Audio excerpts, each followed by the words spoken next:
This is Paul Nobles from Eat Perform. I am with April Blackford. April, do you want to say hi to everyone? Hi, everyone. April's yawning, so she's gonna get me yawning too. But no, I don't know if you look, but I'm fresh as a daisy. By the way, Vicky was making fun of my jorts.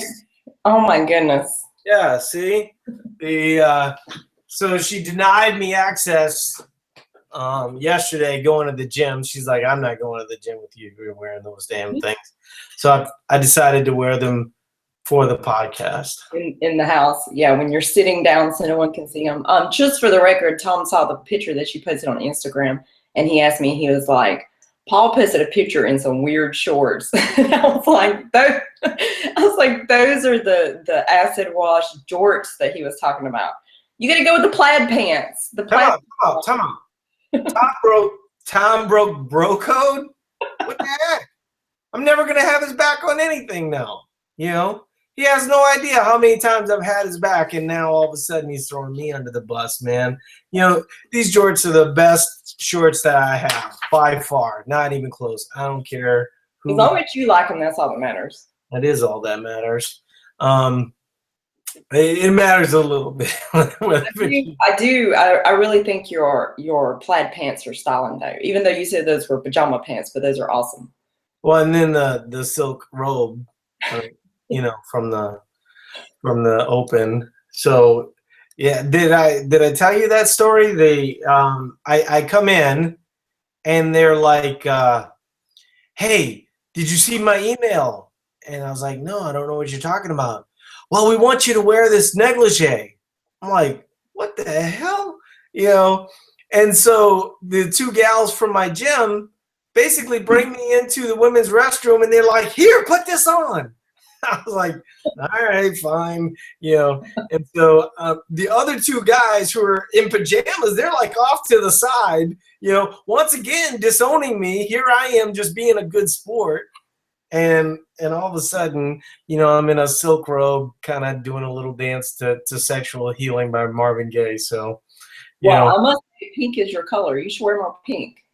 Man, I don't know how women keep those things, especially like if, I have pretty decent delts and I couldn't keep the straps on my shoulders. So I don't know what that's about.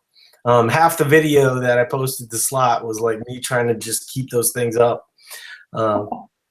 But yeah, so April and I were talking a little bit earlier, and I was trying to think of a good poker story that I could bring to you, because it was just like it was so funny when poker was a big thing in my life. I've talked before, like I was really kind of on the periphery of poker. I definitely won a lot more money than the good majority of people do. I went deep in a lot of poker tournaments. I remember thinking to myself, man, wouldn't it be cool, to be on the World Poker Tour? Did that for a year. So all these things were really, really cool. But one of the things that I was thinking of, and I still think of it to this day, this was probably, now there was a time online where there were a few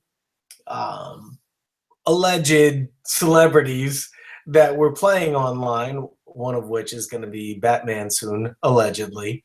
And basically, what would happen is when you had like these people playing and it sort of got out, the more people would want to play with them. And so these games were getting really huge. And there was another time where we were in Aruba once playing a World Poker Tour event, and there was one person playing with his cards face up. And someone said to me, you should play in that game.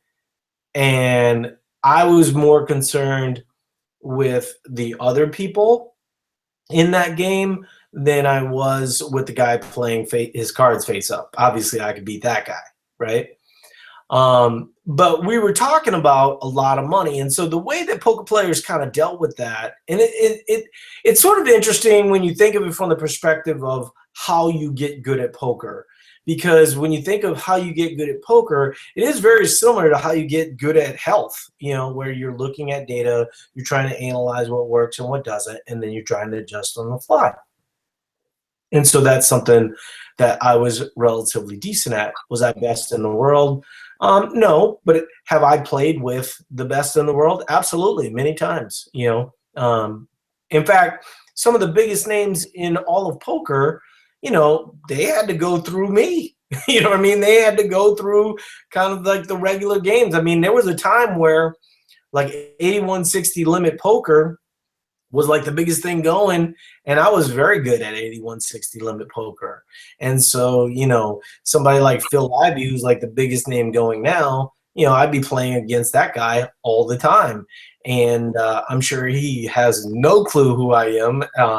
But it was one of those things where you kind of cut your teeth. And as people kind of moved past you, it was kind of interesting to say that, you were kind of a pit stop in their poker careers, right? And so one of these nights, there was a new game online. Previous to this, there was really no big limits. There was the biggest limits was 510 no limit, which you could get $5,000 pots. But at this time, 2550 had become like a thing, and they were playing it live a lot, and so they brought it online. The first company to ever do it was Ultimate Bet, and so a lot of people showed up at Ultimate Bet as a result. And so, remembering back to the guy that was playing his hands face up, me and two other friends of mine had pulled my money. I think I've actually told this story in the past, but not the specifics of what I'm about to say. So virtually since the first day, I was probably the most accomplished live game player of the three of us. And so I was the one driving. And what driving means is when I started off, as I recall, we pulled together about $10,000. Now we had much more than that online, but we'd allocated between the three of us that, this is what we were willing to lose to take a shot at this big game. And so, I opened up the first table at 2,500. We had all these rules and stuff that we quickly ignored. I mean, it was so funny how quickly we ignored because, things were just changing that quickly. And so I think, I ran the 2,500 up to 25,000 in about 35 minutes or something. It was like really quickly. Then we started opening up more tables with the money that we had in these accounts. And I don't know what's going on my lip, but my lip is kind of weird right now. So I opened up 2 additional tables with 2,500 each, and both of those end up at about 25,000. So started off with 7,500, and we're at $75,000. Pretty good night, right? And the big concern is that there's other people at the table that also have stacks as big as yours. And so if you get into a big hand with those people, you're either going to win a really big pot or you're going to lose a really big pot. And previous to that point, we hadn't really needed to gamble to get to $75,000. So we were like, there's really no point in really pushing the issue. And so we were sort of playing scared a little bit, but why wouldn't you? You know what I mean? If you basically started hours before that and now you're at $70,000, but we pretty much had all of our money tied up at this point in the 3 tables because we had kind of capped off the 2,500. It's sort of hard to explain. It's not really relevant to the story. So I get in one hand, and I can't remember exactly the hand, but it was something like let's see, I can recreate it. I must have had a set of 4s, and which means that I had 3 of a kind. So I flopped 3 of a kind. And the first position guy comes out and bets like $1,000. And so I just smooth call him for $1,000. You know, I have 25,000 in front of me. I remember he had something like 20. And then another guy then bets the pot. And so he bets the pot. And so it's like $10,000, you know, to call. And I'm like, oh shit, what do I do here? You know? And it's funny because I knew both of the guys in the pot because we weren't there trying to beat each other. We were there trying to beat the stiffs, right? And so I know that the other 2 guys in the hand are good poker players, right? So they're not messing around here, you know? So then the guy in the beginning position now re-raises him. So I know I've got to go all in for 25 grand to see how this is going to go. And I've got bottom set. So I fold, you know, so I lose $1,000 in that scenario. And, you know, the pot goes on and basically the pot's like $60,000. And, the laydown that I made is not uncommon these days, but it was very uncommon those days. I mean, if you had 3 of a kind, you just went all in and you said, hey, look, I took a bad beat there. From our standpoint, we were up 70 grand.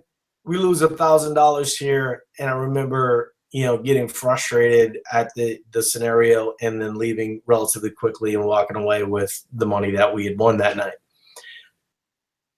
The guy in the beginning position, this is why I know what the hand was. He had a set of 7s. I had a set of 4s. And then the other guy had a straight and a flush draw. And so the guy with the straight and the flush draw actually had a little bit better odds than both of us, since some of the hands that made us would have kind of negated each other. And ultimately, you know, like I said, both these guys were friends of mine. I knew them. They didn't know each other.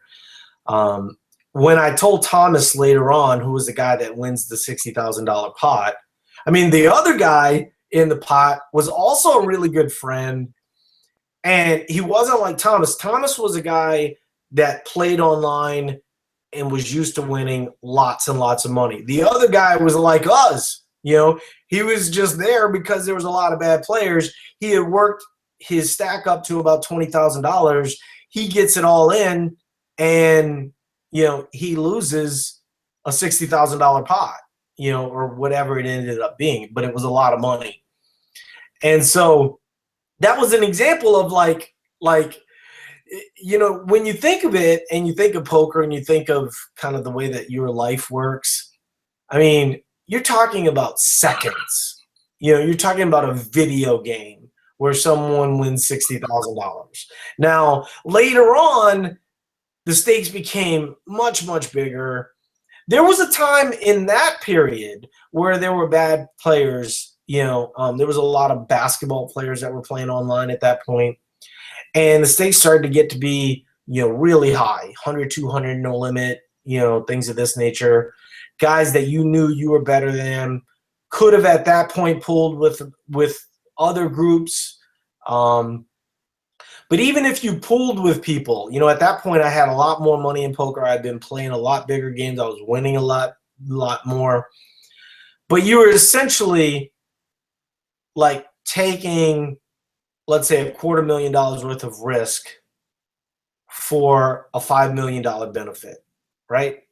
And for me, I was like, I'll just keep my $250,000, you know? And so we were, you know, it was fun being on the periphery of all of it. And it was really exciting. And I have stories that most people don't have, but I never want to make it seem like I was anything more than I was. You know, I was very good, you know, when everyone was bad. And then when people started to get a little bit better, it was harder. Now, can I beat poker games right now? Sure. But, you know, it's kind of a miserable thing. And I thought that would be kind of a fun thing to talk about, because I think a little bit of what we're going to be talking about, and you guys, if you have any questions, you can. But I'm going to talk a little bit about performance-focused fat loss. Any thoughts on the story there, April, or that is something that you yeah, I mean like I told Thomas after the fact, I said, it had nothing to do with what I had or what I didn't have. It was just what I wasn't willing to lose, and from that perspective, that's why Thomas is a much better poker player than I am, because, if you're willing to lose a little bit more, you obviously have the potential to make a little bit more. But my game at that time, and it evolved a little bit after that, but my game at that time was very, it seems like every week I leave open Facebook and somebody messages me. Let me just make sure and shut that down. Okay. So, yeah, I mean, it was interesting. Truthfully, though, I think it is kind of a laydown that a lot of people would make. For instance, if I had raised the guy in the first position, right? So let's say I make make it 4,000 to 5,000 at that point, and then Thomas goes all in. Well, then we're all in for like $80,000, and I'm hoping for a miracle one outer, which obviously didn't happen. I did see the end of the hand. But yeah, but what's interesting about it, and kind of relating it to weight loss, fat loss, and things of that nature, you're kind of playing a similar game, really, and when you're looking at data and trying to use data, this is why, I mean, I can't tell you how many people that we talk to on a daily basis are like, I avoid the scale, or I don't have a, tracker. And I'm like, well, in terms of tracking your activity, is it a cost issue? And they're like, well, I hear they don't really work for workouts. And I'm like, yeah, but it gives you a much better picture. I mean, like, in the case of the story that I'm talking about, you're taking incomplete information and you're trying to make decisions off of that. That's essentially what you're doing in weight loss, fat loss, right? And so when I first started, I wanted to just sort of test the waters. It had been sort of a year since I looked at a cut. I was really focusing on building muscle, and I landed at 175. Looks like I put on about 5 to 6 pounds of muscle in that process, and so I'm pretty happy with that.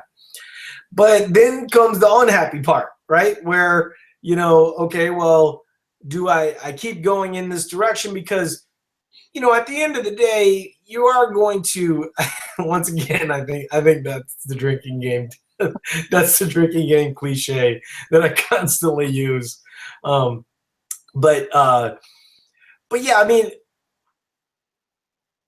at some point, trying to regain nutrient efficiency is a plus. And some of the gains that I was able to make was a little bit of the performance-focused fat loss that I did a year ago. I'm sort of frozen, but we'll see how that plays out in the broadcast afterwards. But for those that don't know, last year I was kind of trying a little bit of an experiment where I did a couple PFFLs back to back. And I would say the second one was a little bit of a waste of time. And so when, you go through, 8 to 10 weeks where your life kind of sucks, you kind of hope it wouldn't be a waste of time, right? But what was nice about it was figuring out some of the mistakes that I made. Kind of one of the things that, we often tell people, is give yourself a little bit more time. And so I chose to kind of test that theory. And I was able to lose weight in that period. but it wasn't easy, and I would have probably just been better off waiting 6 to 8 months, kind of what, we would recommend for somebody in my situation. And so it was kind of confirming a bit of a lesson. Now it's been a year. Like I said, up roughly 10 pounds, up about 6 pounds of muscle, looking to lean out. Now, just to be clear, I was 13, 15 at 175. And so, we're not talking about like uber low body fat percentages where you're super, super uncomfortable and I'm trying to get stage ready and all that other type of stuff. That's not what we're talking about. What we're talking about is just trying to maintain a certain weight to body fat ratio, right? And so that's more or less what is sort of happening here. So I had the decision, and I had been kind of talking about it over the last probably 5 to 6 podcasts of maybe I would do this, maybe I wouldn't. And I'm in my second week, and I thought to myself, well, maybe I'll just do a 2-week mini cut. But really, I'd like to get a little bit under 180 and sort of kind of use that. I mean, I think my body naturally wants to go to about 185, but I'd like to maintain a certain amount of leanness in that process.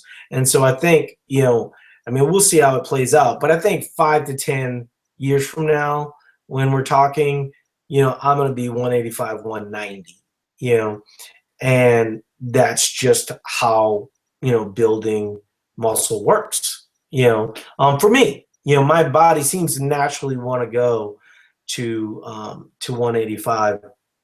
Now, there were a few things over the wintertime that, did kind of lend itself to, being probably a little bit more, I wouldn't say undisciplined. I mean, I kind of knew what was going on at the time, but my volume was severely compromised. I was really struggling with sleep, things of that nature. And I wasn't able to sort of control things. I remember thinking to myself, we actually just bought a rower, because I was saying to my wife, I was like, if we had just bought the rower like we talked 3 months ago, I probably wouldn't be performance-focused fat lossing right now. But that's kind of the price you pay for being responsible, right? And so I think that a little bit of practicing what you preach here is kind of a fun thing.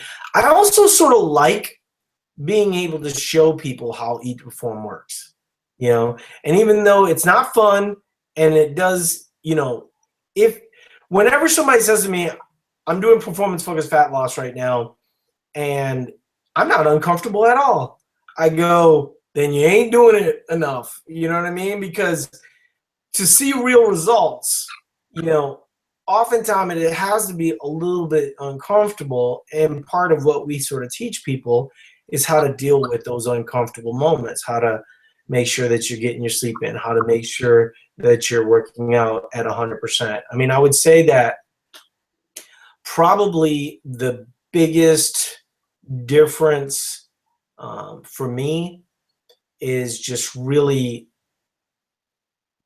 I knew that volume was a big piece, but I wasn't always 100% sure on which volume.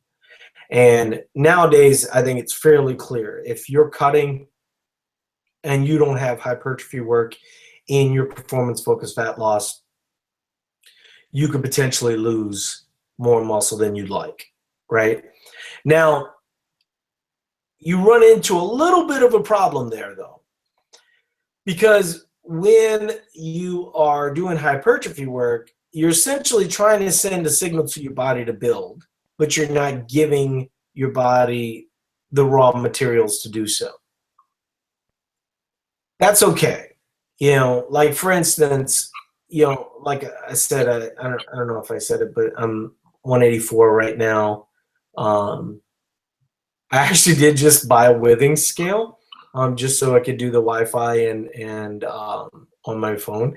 And have you ever had a scale that is lower than a previous scale? No. I mean, what is the deal with that? Why are all the new scales, they're always higher than the previous scale? That just seems like really fucked up. you know, it's like all the scales and all scale manufacturers are, conspiring against April and Paul. And I'm assuming everyone else out there, because I've never had anyone go, you know what, I got my new scale and it's 5 pounds better than the previous scale. I did actually, when I was in New York, for the seminar that we did there, the scale there was about 5 pounds lower, and I did offer to buy the scale. I have a trick that I do with my scale.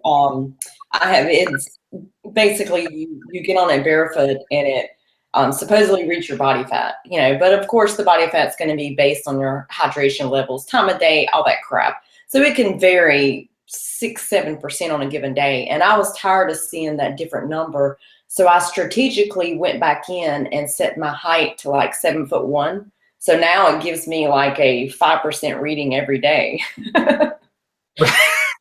That's like, my wife and I used to joke about how to get really skinny, and then we would just stretch as far as we could, and that was really our best strategy. So I'll talk a little bit more about that, because I was talking about it today, and I've mentioned before, there's some differences this time around to previous times, and so I'll talk a little bit about that, because we're kind of playing with the experimentation there. But we don't have anybody asking questions. We do have a lot of people here with us. If you're not familiar with Eat to Perform, we have a lot of members on, especially on Monday nights, and they can ask us questions. These folks are being a little shy, or apparently enjoying the show, so we'll just go with enjoying the show at the moment. So one of the things that I decided to do was do it without tracking. And I've talked a lot about the fact that I don't track when I'm outside of PFFL. And I'll often try to track as I get closer, to try and get more specific. And I do think that that's really helpful for people. Now, there are a few things that I will say that everyone needs to hear. I know how much 140 to 150 grams of protein is. I know how much 200 to 300 grams of carbs, what that looks like. I've measured all that stuff in the past. So what I typically do is, and I talked a little bit about this on our podcast this weekend, so you can listen to that if you want to go over that strategy. But in general, I have about 700 calories worth of oatmeal each day. And so I just decide, hey, you know what? I'm not going to eat 700 calories worth of oatmeal each day. And so far, that's been kind of good, right? Today, as an example, I did have oatmeal as my first meal. I had the last bit of hydrolyzed whey that I had in my oatmeal. Oh my God. So one of the discussions that we definitely need to have at some point is the differences between protein. But if you don't know, hydrolyzed whey basically breaks the whey protein into the peptides, so it absorbs better in your small intestine. That process makes the whey protein taste like hate. I mean, it's just horrific how bad it is. Now, April made a suggestion to me. She said, I hear it tastes a little bit less like hate if you use double the flavoring. So basically, what I ate today was double the flavoring with a hint of hate. That's basically what it was, And so what I try to do is sort of manage my day. I like to eat my meals. Obviously I'm going to be relying a lot more on whole foods You know, whenever you're cutting, that's going to always be a plus. Making sure that protein is 140 to 150, that's always a plus. So far, I've been feeling pretty good with steaks. I'm down, you know, I started at like 187.2. The lowest I've seen is 184.2. That was in a week. You know, that's your initial water weight type stuff. Already looking and feeling pretty lean. And so, you know, I did get to the suck really fast, you know, which is kind of interesting. And I may check in with some level of tracking, but I'm pretty sure I'm eating, you know, over 2,000 calories. What I'm trying to do and what I'll ultimately do is describe. I mean, obviously, I'm telling you guys right now. I think yesterday I had bundt cake. Maybe that was the day pre. No, I had bundt cake both days actually. I had have you ever heard of nothing bundt cake? It's called nothing bundt cake. Yeah, they have like these bundt cakes. They're like 400 calories. I'm not completely clear if it's the bundt cake with frosting or without frosting, so that's probably something I should ask them next time.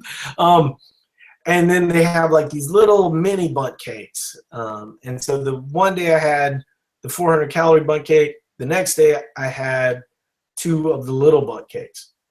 But I've had, you know, chicken and rice, making sure that I'm getting a decent amount of fibrous vegetables, had steak a couple days. So far it's not been super uncomfortable, but definitely as I'm trying to increase my volume, things have definitely been a little bit uncomfortable.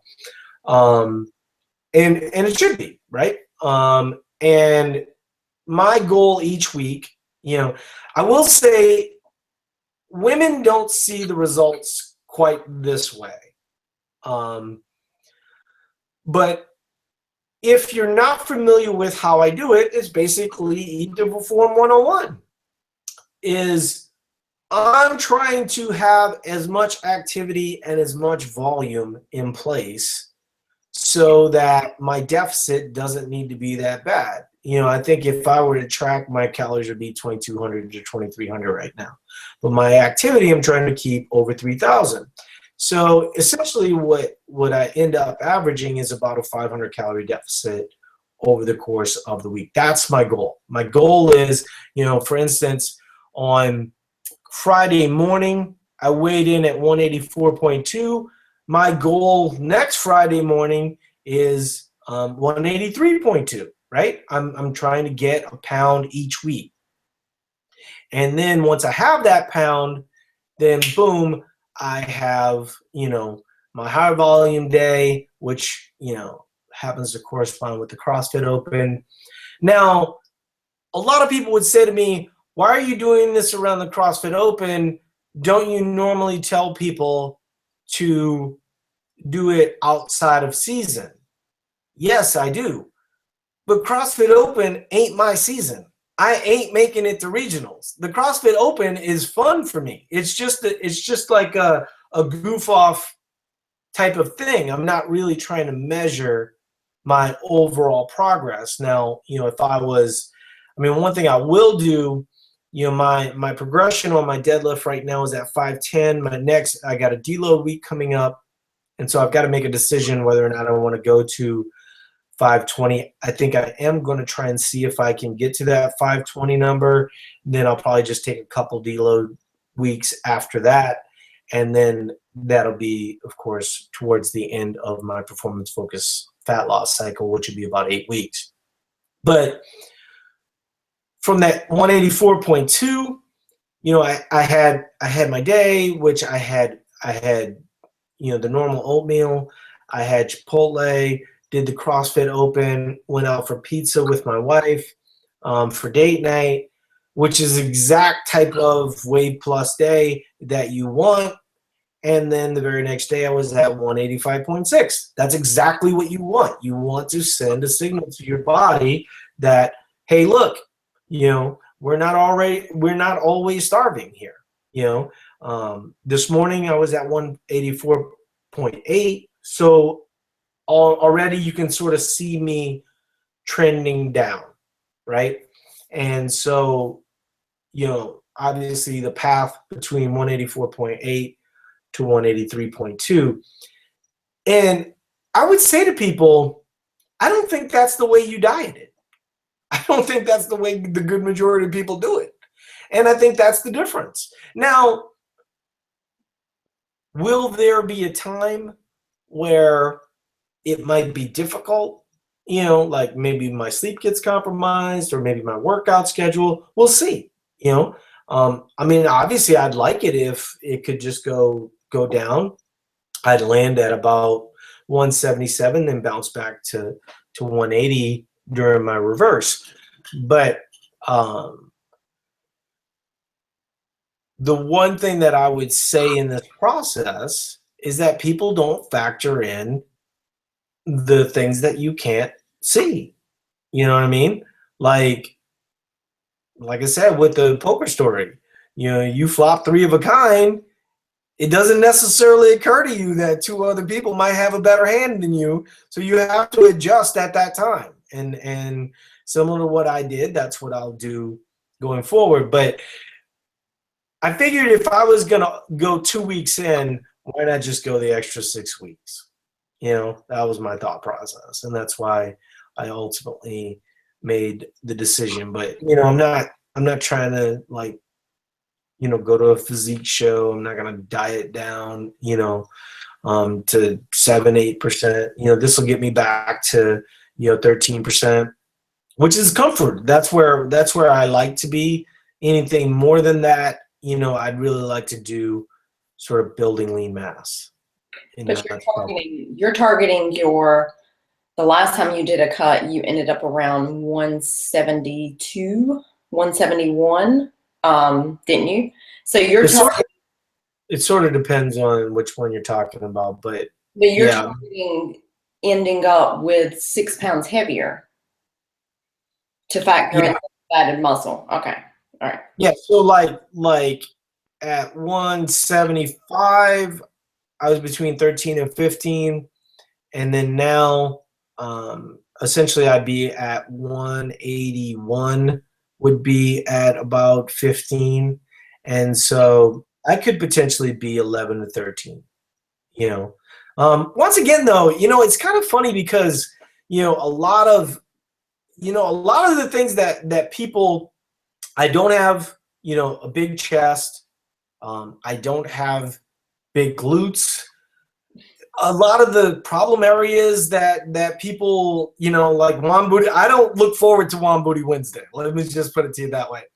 A lot of the things that people complain about building muscle in their lower abs, that's not a problem for me, because of, having a big deadlift, my lower abs are pretty developed. Now, sometimes when I'm carrying a little bit more fat, it tends to be a little bit more pronounced because of that.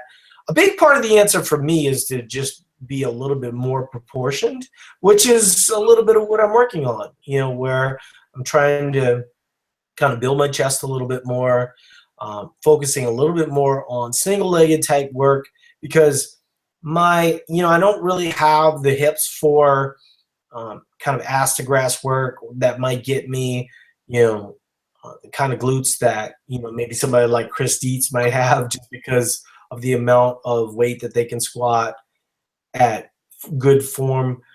I tend to need to do that with single-legged work, like lunges and stuff like that. So that's the plan. I think that right there is a 5 to 10 year project, truthfully, that I'm working on. Now, I will say that my chest, my lats, all these things are much more developed. I mean, it was interesting. I was looking at Barbell Shrugged when I was on Barbell Shrugged. Well, it was almost 3 years ago at this point, just how much smaller I was, because I think it was 165 on that show.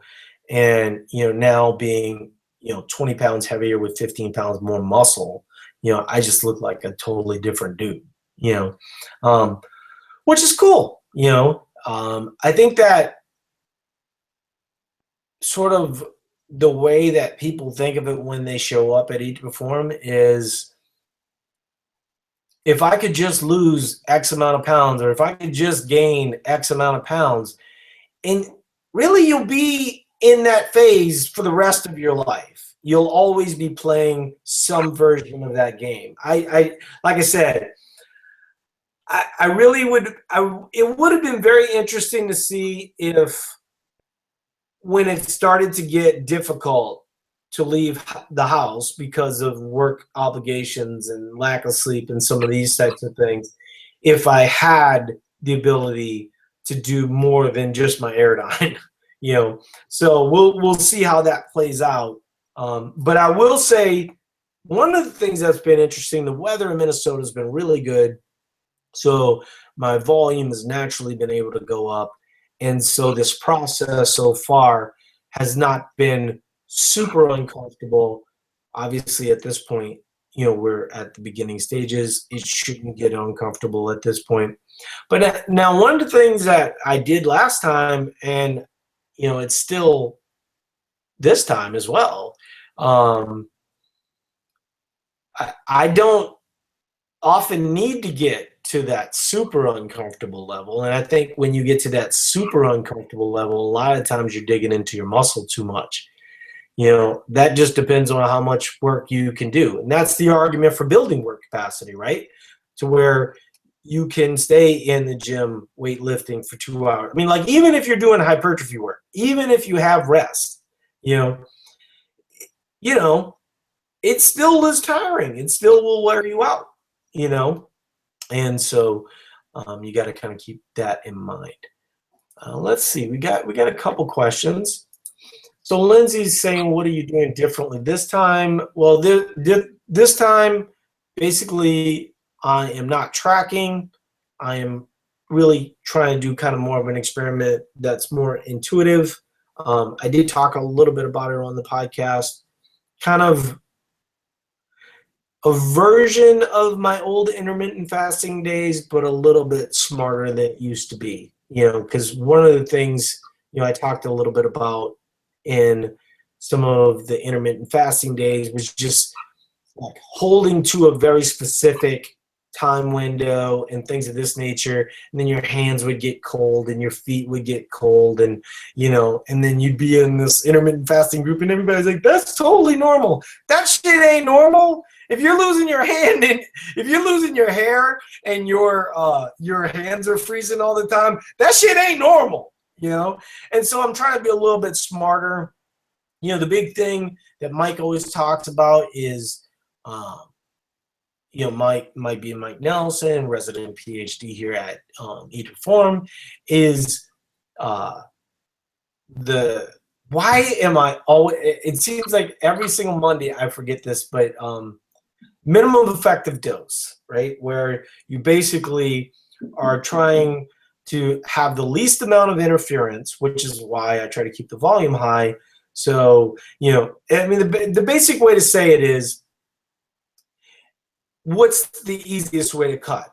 When you're burning 4,000 calories and you're eating 3,000 calories, or when you're burning 3,000 calories and eating 2,000 calories. 2,000 would get uncomfortable real quick. 3,000 is pretty easy to adhere to. Now, does burning 4,000 calories wear you out? You know, I can say that my work capacity probably isn't too comfortable there. If I were to, you know, run or whatever, I can get away with that kind of burn a day or two a week, but it would quickly add up on me. And so there has to be some kind of compromise as it relates to as to what, you know, I can do. That brings up one question that I will bring up later, but we have a couple questions right now. And so if we get to this, what if I get to 183.2 by Tuesday? Well, what I do at that point? So I'll answer that later. So Lindsay's saying changing macros around. I'm not, well, I mean, I'm certainly changing macros around. I'm certainly eating less. You know, I've been pretty active on Snapchat. I don't know if you guys are following that at all. I hope some people did, because I told some people to come to the to this webinar. And but in terms of changing macros around, certainly I am you know, eating fewer calories overall. I would say that on, you know, kind of Metflex 101, you know, if it's kind of a lower volume day, you know, I rely a little bit more on fats. It is kind of interesting. You know, I wasn't doing like 500 push-ups. I'll end up probably with about 200 push-ups today. And then I ended up going for about a 4-mile hike. But my burn, I mean, right now, and I mean, my plan is to kind of share all this information as much as possible so people can kind of get some ideas on what might work for them. But my burn right now is like 2,600. I know for a fact I have not eaten 2,600. And so we'll see how that plays out. The one thing I want to be a little bit careful of is just, you know, going too low. That hasn't been a problem up to this point. I'm trying to keep as much food in as possible. But I think it is kind of interesting. You know, what a lot of people don't realize is that I went from 230 pounds to 162, and I maybe counted, you know, 14 days in that 2-year process. So this was just how it worked for me best. And so I'm trying to share that experience to people. So, you know, a lot of people like the data. I'm making the argument for data right now, right? But I'm saying if you have other things in place, like for instance, one of the things I wouldn't do is do this strategy and not weigh myself, right? If you're not weighing yourself, well then, you know, what are you doing? So you have to have some markers no matter how you do it, right? But yeah, you know, basically I'm delaying breakfast. You know, like I said, today, you know, I ended up having breakfast around 11:30. You know, just had oatmeal with protein powder. Also, Protein powder, dirty bomb in it. yeah, protein powder that tastes like hate. And then So I was actually going to bring up, you were saying initially that one of your strategies was you eat 700 calories in oatmeal every day, and for the most part you were kind of dropping the oatmeal. But I was going to bring up the strategy which is something that I do, rather than if you really like your oatmeal or something that you really enjoy and you have accustomed to eating it for the past year or so, that instead of eating 700 calories of it, you maybe eat 300, 350 calories of it. So you just eat a smaller serving of it. that's what I did today. Yeah. The now I do have debitterized lemon cake coming. So I'm pretty excited about that. You know, because the other hydrolyzed is bitterized, you know, or the hydrolyzation process is very bitter.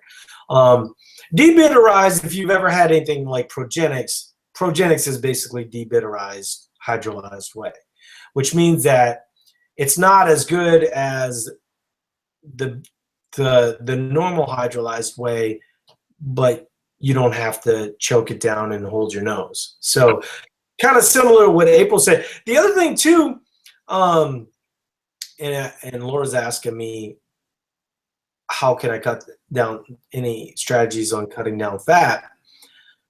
It's funny that you should ask, because the strategy that I use, I'm pretty open with the fact that I don't use supplements very often. I can get, you know, because I eat 27 to 3,000 calories a day, I can get my protein numbers from meat. Now, if you only eat 1,800 calories, guess what? It gets more difficult to meet your protein needs. So then when Laura says, well, okay, as you reduce your fat, you know, how do you deal with that? Well, then I start using supplements more. And so See, at I'm, that point, I'm actually the opposite, because if I went from 3,000 calories to 1,800 calories, with 3,000 calories, you're eating so much well, more. It would be, well, just here, I just don't want people to get confused. no, no, I agree, but I'm not eating 1,800 calories. no, I'm just making an example. But I'm saying for the intake to be lower, I would just add in leaner sources of protein like chicken, turkey, seafood, things like that to feel more satiated. That's all. That is a good strategy. I find it very difficult to sort of choke that down, right? I mean, like, when I have, like, for instance, a great example was the other day, one thing a lot of people don't realize, I have to say, like, I didn't even realize it. April had to tell me. But, I was eating fillets a lot because fillets look relatively lean, but actually when you think of why a fillet tastes so good and you look at the fat, it's just slightly less than a ribeye. So then I moved to sirloin at times like this, and somewhat it depends on how you cook it. But if you have lean chicken for lunch and then you have sirloin for dinner, man, it just gets really hard to eat like super lean protein like that. You know what I mean? Are you with me there? April is shaking her head yes for all the people that are on the podcast. Well, at some point you have to make sacrifices. Eating sawdust is part of getting. Well, yeah, but what I'm saying is that, whereas I normally don't eat a lot of supplements, now, of course, the supplements like vitamin D, um, fish oil, be honest with you, I'm not a huge fish oil guy, but I'm also not a huge omega-6 guy, so I don't tend to have like my diet where, I'm overly omega-6, so I have to throw in a bunch of omega-3s, but I will take them on occasion. Vitamin D, and then creatine. I'm never not going to have creatine. It's just the most beneficial thing as it relates to gaining and maintaining muscle. And like Lane Norton said, somebody said, I don't take creatine because I feel bloated. And Lane Norton said, so you don't want your creatine to be anabolic, right?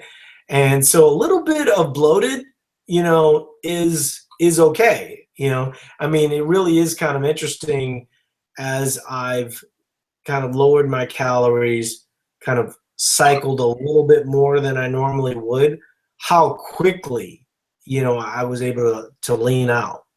And, but looking at that state as the most optimal state in terms of building muscle, that would be incorrect, right? You want to have a little bit of water. You want to be able to pull that water into the cell and make the muscle more useful. So Laura, that's the two strategies. That's the strategy. The strategy would be you could rely a little bit more on supplements in that scenario, which typically don't have a lot of fat, like whey protein, casein. Casein has a little bit more fat, I believe.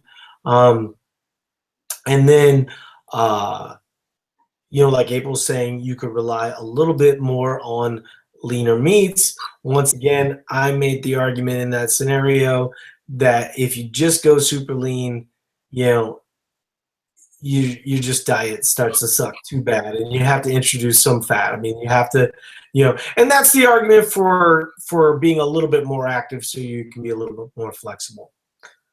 So Sarah's saying, okay, so Sarah's got a long question.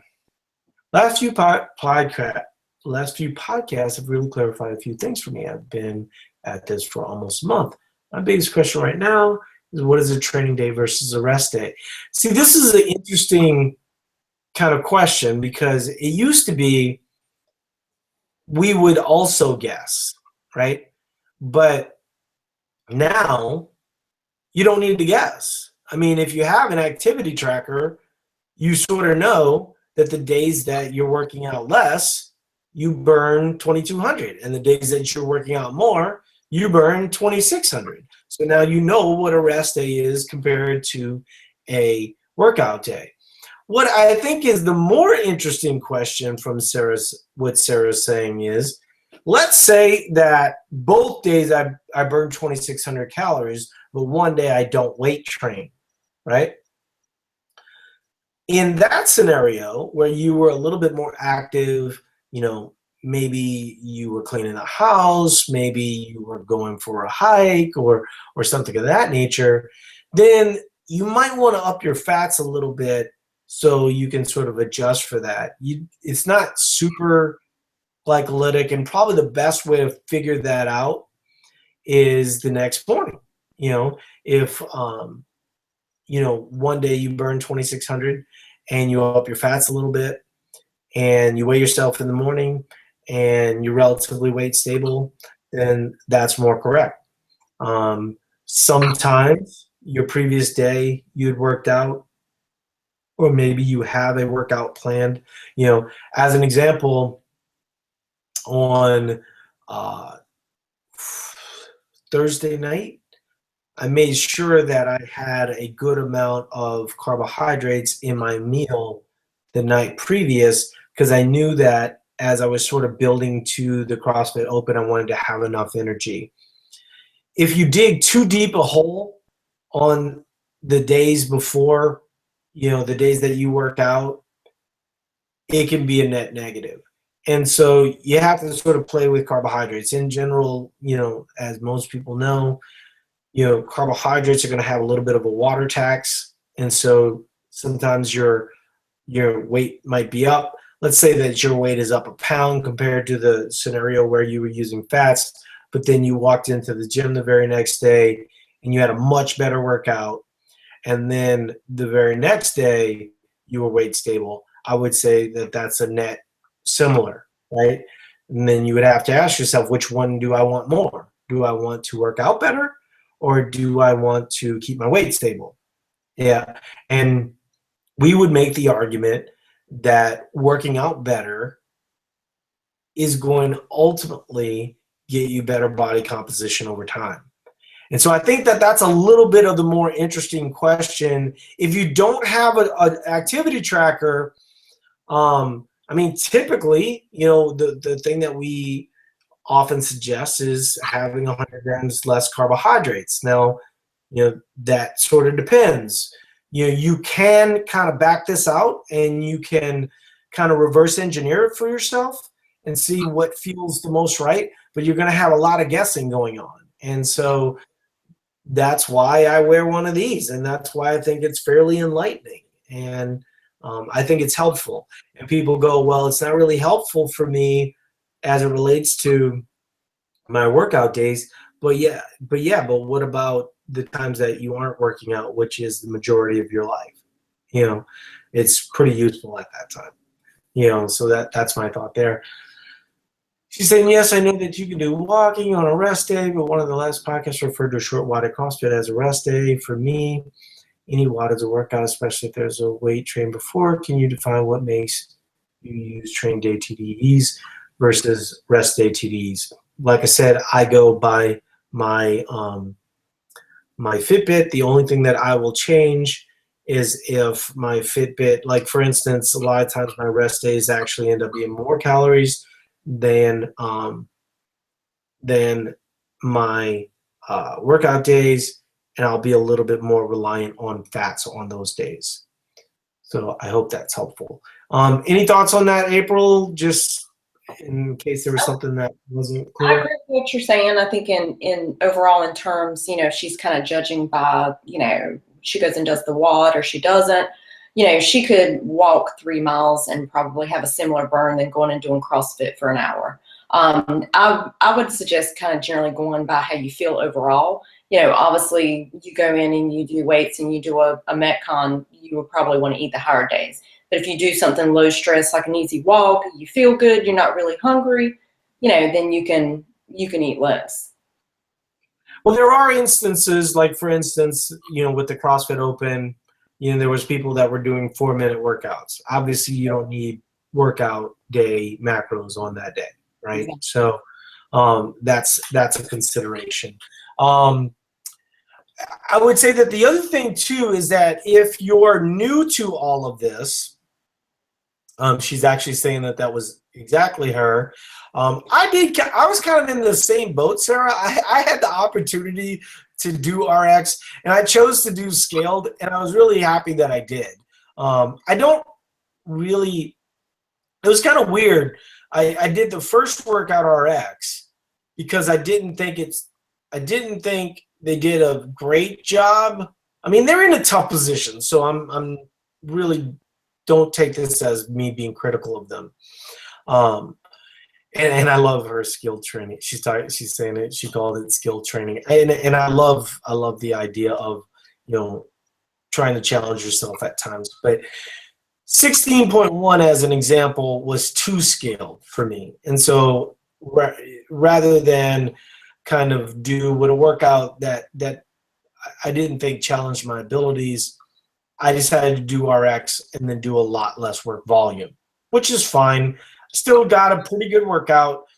It was, you know, it was an AMRAP, so pretty much you're stuck there doing it for 20 minutes no matter what. So that ended up being fine. The second workout I thought actually was a great scaled workout, and because, you know, I can't like string double unders back to back to back, it would have just been a double unders workout for me. You know, the toes to bar. I mean, I have toes to bar. I could have got through the 25 pretty easily.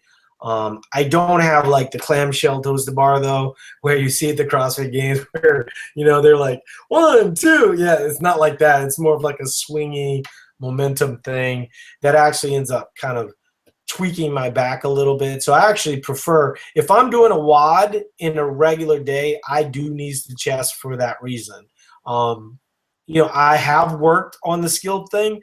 I have tight hamstrings and short hips, you know, and, you know, no matter how much practicing, you know, I do, I'm still going to always have tight hamstrings and short hips. And so, can I do it? Certain circumstances I do, certain workouts I do. In this instance, I did not. But I think we covered that pretty good there. The only other argument I'd make real quick is that if you're new and you're just trying to use your Fitbit or your Garmin or whatever as kind of the Bible for the amount of calories that you should eat, that's not what I'm suggesting. What I'm suggesting is that you use the difference to come up with an estimation that works right for you. One of the arguments that we make is actually what we call the gradually awesome approach, where you will use those low volume days to actually get to a little bit of a calorie deficit so you don't end up, you know, gaining a lot of weight in that scenario. And so kind of what we had talked about previous to that didn't really account for that so much. I think when you're new and you're just trying to work your way up to reasonable calories, that's something that works for a lot of people. Does require a little bit more patience, and most new folks tend to be lacking in a little bit of patience. But I'm telling you, once you've been doing Eat to Perform for 3 months, the patience part ends up being good. She says she thinks her Fitbit sucks, never goes over 2,000 it seems, even with 16.1. Could it be that I run low? I have gained 5 pounds in 3 weeks. Could be. I mean, I think that, April, probably agrees with you that for relatively small framed athletes, it runs a little bit low in the amount of work that you need to do, to get it to run high. That said, my wife thought the exact same thing. And so when I started having her go on these 4-mile hikes with me, magically her burns went up to 2,500. So I'm just telling you, for me to get to 3,000, 3,500, it does take a fair amount of work to do that, and it can't be WOD type work, in fact, a lot of my WOD days are some of my lower days. I mean, because obviously I don't always feel like going on a hike on the days that I'm going to WOD, if that makes sense. What's your experience there, April? I know we're getting a little bit close to the time. We only have one more question, though. Mine runs very low, and I've always eaten 500-600 calories over my burns. So mine lies. So well, Sarah's saying that she's gained a little bit of weight right now, and I would be a little bit cautious. I would probably look at doing something similar to what I was saying, to where, if you're that 3 to 5 pound threshold is where you really want to be careful, and you want to pull your rest days back. The problem is with new people, a lot of people are coming from this, I work out 6 days, I do 2 days, all this other type of stuff, and then they want to put carbohydrates around all those workouts. That would be an example of what I was talking about earlier, Sarah, where I might look for an opportunity to have kind of a lower volume day be more of a fat day, even if it was a workout day in that scenario. So keep that in mind. She's saying, mind you, I busted out some PRs. And so she's kind of coming off of like a 30-day challenge. Definitely, probably water, is going to be a little bit of it. Certainly introducing carbohydrates, some level of cycling is always going to make a little bit of a difference there. But if you're coming from kind of a restricted background, don't be in a super hurry to add in a bunch of carbohydrates or get to your TDE as fast as possible, because, it might freak you out a little bit. One thing I will say is people coming from those backgrounds do tend to show muscle on a body fat test much quicker than someone like Lindsay Sims, as an example, has been doing Eat Form 30 years. Last question is, Candace, what are your thoughts on rice or pea-based protein powders? So the basic idea with vegan or vegetarian proteins is that the bioavailability for those tends to be not as good, so you just need a little bit more.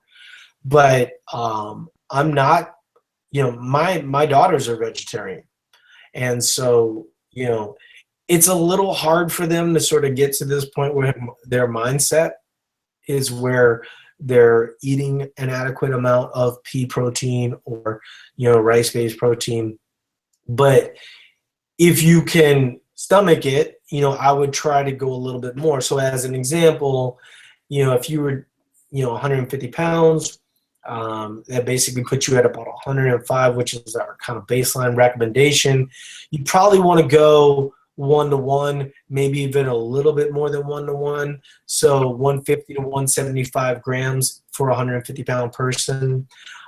Some people would argue even as much as 2 times. Frankly, I think that can be hard digestively on some people.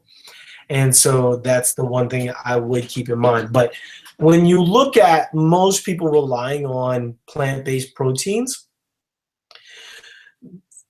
they will struggle with the muscle building side of things. And I think that some of it is just overall under eating, and as they actually kind of normalize their way of eating, or they become more cognizant of it, they too can be fine. We certainly have a number of vegan vegetarian athletes that do fine. I mean, certainly if you look at Anna Hulda, she's 8-packed up, she's vegetarian. She does use some meat occasionally, so she's not super. Jordy, yes, I'm forgetting Jordy. Jordy's on the call. But Jordy is also, she's pescatarian, and she's saying that she's veggie, but I think she's pescatarian unless she's all veggie now. But she said, oh yeah, she's full veggie, but she is mostly she's mostly veggie. And pescatarian, for those that don't know, I didn't know, is basically seafood. Are there any other qualifications to pescatarian that I'm not aware of? No, you don't mind eating the animals that do not have the nervous system. So fish don't qualify. So. Oh, I don't always know the rules, but it is sort of interesting to me because I was listening to the Joe Rogan podcast with Mark Sisson, and I've always considered Mark Sisson and Rob Wolf to be two of the better paleo guys. But I gotta tell you, I mean, like, they were just losing me on some of their stuff, and the rules that are sort of unnecessary. And I think that, like Anna, she's got a great personal reason to be vegetarian. A lot of people just, they work better that way, and we have no, qualms against what works for people, and, it was funny, like listening to Joe Rogan podcast and all these rules that sort of made no sense at all. They sort of glossed over. I really do hate the fact that inflammation seems to be confused with chronic inflammation all the time. Whenever you're having a discussion about grains or any type of carbohydrates, and I know that Mark Sisson, as an example, is pretty evolved as it relates to allowing for some dairy. He's talked about white rice in the past. But some of the stuff that he was talking about was very 3 years ago. You know what I mean? And since then, a lot of information has come out that's sort of debunked. And I was kind of surprised to hear that some of that was still part of the message. Doesn't mean that I'm not still a fan of Mark Sisson. I think that Mark Sisson is very good for a lot of people. But when we're talking about, he was talking about activity a lot, and he kept talking about runners. And it was almost as if no one else is active, and, he was making the argument that runners don't need as much. We make that argument all the time. But, if you're a bodybuilder, as an example, and they're just, I've never, ever, even once, ever heard of a paleo bodybuilder. They just don't exist. You would, you need carbohydrates for muscle protein turnover. And once again, we're not talking about extreme carbohydrates, but it was just sort of interesting, kind of piece by piece, like the stuff that we brought to the table that, was kind of interesting. So, I thought it was kind of good. I mean, I still like Mark Sisson. I think his message is fine. No beef against Mark Sisson. But, I felt like he could have been a better advocate for his own message without throwing out some stuff that's sort of been kind of put out there as nonsense. So there you go. That's where that's at. I'm sure some people will be wholly offended by me saying that, but in general, I think that most people that you would listen to, 90% of their message is going to be good, and 10% you might want to take it or leave it. That's what I'm talking about, and that might include us for you, right? And so keep that in mind. So I appreciate everybody being here. April, enjoy your Tom-free household, and we'll talk to you later. Good night. All right, bye-bye, everybody.